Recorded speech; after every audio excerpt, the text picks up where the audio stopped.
Olá, galera, tudo bom? Professor Yelton, né? Falar um pouquinho aqui de história com vocês, conversar um pouco sobre a nossa disciplina. Vamos dar continuidade ao nosso assunto. É, a nossa última aula, que foi uma aula presencial, nós começamos a falar, na verdade, né, sobre esse assunto que é referente à Primeira República, né? É um assunto que trata principalmente sobre os conflitos que acontecem na Primeira República. Lembrem, né, gente, que a Primeira República ela é um período da história do Brasil que vai de 1889 a 1930. Nós já conversamos sobre isso. Né? Essa Primeira República também é conhecida como República Velha, e aqui eu trago algumas características sobre esse momento. Né? Nesse período nós vamos começar a perceber que o controle político, né, do Brasil vai estar ligado principalmente às oligarquias, né? E essas oligarquias eram formadas geralmente por cafeicultores ou pelos que a gente conhece, né, como coronéis. Além disso, nós vamos perceber que vai haver um sistema de troca de favores muito grande nesse período. E essas trocas de favores elas vão estar associadas geralmente àquelas fraudes eleitorais que aconteciam frequentemente nessa Primeira República. Vocês lembram lá que eu falei para vocês do voto do Cabresto, né? Falamos um pouco sobre a política do café com leite, falamos um pouco da política dos governadores, né? Então, esse momento ele vai estar caracterizado também por essas questões. Além disso, nós vamos perceber o grande desrespeito, né, aos direitos sociais nesse período. Esses desrespeitos aos direitos sociais, eles que vão, de alguma maneira, ser o pivô, né? Ser aquela faísca para que a bomba ela exploda, né, nessa Primeira República. Né?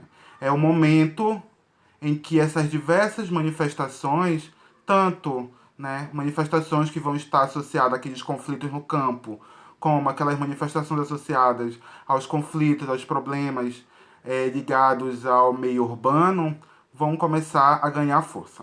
Certo, galera? Então aqui eu trouxe esses 3 pontos, que são pontos importantes para a gente entender esse momento que a gente conhece como Primeira República. E essas questões já foram levantadas nas nossas aulas presenciais, tá? Então vamos dar continuidade a esse assunto. Então nesse primeiro momento eu vou trazer para vocês um conflito muito conhecido, por sinal, né, que acontece no meio rural, lá no Arraial de Canudos, no sertão baiano, por volta de 1896 e 1897. Esse conflito que é chamado de Guerra do Canudos, né? Guerra de Canudos, desculpa.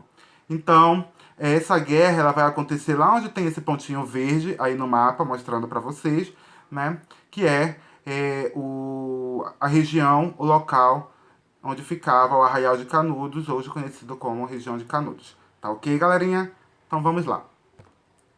Esse conflito, né, ele vai ser um conflito caracterizado, né, como um movimento messiânico, justamente porque é um movimento que traz características, que traz associações muito próximas àquele caráter religioso vivenciado na época.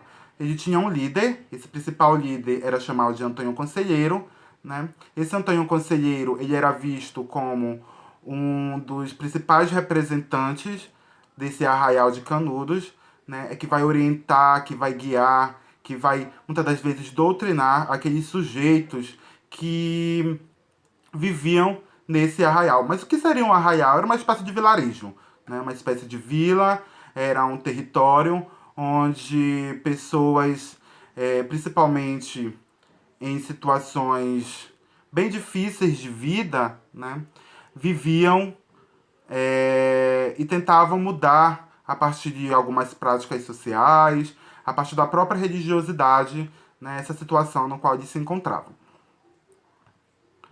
A experiência de vida nesse arraial de Canudos ele vai ameaçar o poder dos coronéis e o poder da igreja local. Por que vai ameaçar esse poder dos coronéis e o poder da igreja? Porque eles vão estar o tempo todo entrando em conflito, principalmente conflito de ideias, com esses outros dois grupos, né? Os coronéis e a igreja. Eles vão estar o tempo todo rebatendo, né?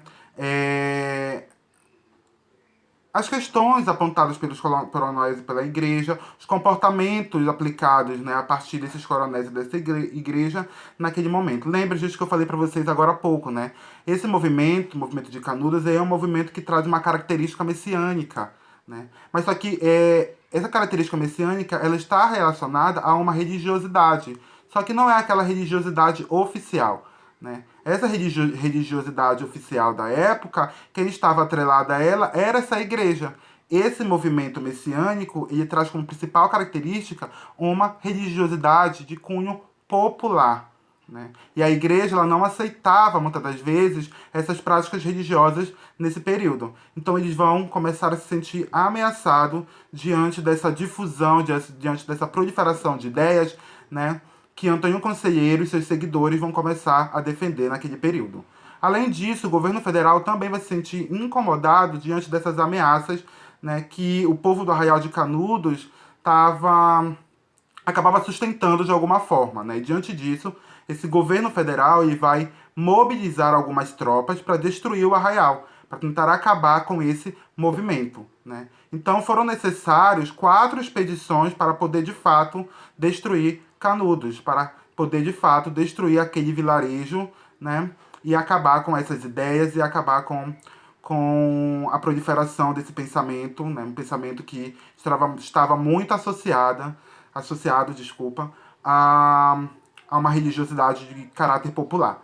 Então foram necessárias 4 expedições para destruir Canudos, e somente na 4ª expedição, né, que essas forças do governo federal conseguiu, né, de fato, acabar com esse vilarejo, né, com esse arraial. Então cerca de 8.000 homens da Força Armada do governo federal, que estavam equipados com armamento de ponta naquele período, né, eles se direcionaram até o Arraial de Canudos e conseguiram acabar com aquele espaço. Acabou matando muitas pessoas naquela época, né? E aí o governo federal, né, a igreja local, os coronéis conseguiram sair vencendo esse conflito. Tá ok, galerinha? Então falei aqui um pouquinho sobre a Guerra de Canudos. Eu trago para vocês algumas imagens que representam esse período, né? Aqui, essa imagem do lado direito da tela é a imagem de Antônio Conselheiro e seus seguidores, né? Do lado direito da tela nós temos 2 mulheres, né? As mulheres que de uma forma ou de outra tiveram um papel significativo nesse movimento, nessa luta, nessa guerra, porque elas também foram frente de batalha, elas estavam na frente lutando, né, para tentar proteger o Arraial, para tentar proteger principalmente a figura de Antônio Conselheiro. Nós temos também aqui uma outra imagem referente à moradia desse sujeito, né? A gente percebe que é uma moradia bem simples, então eram pessoas bem simples. Nós temos a outra imagem aqui do canto abaixo direito da tela, né?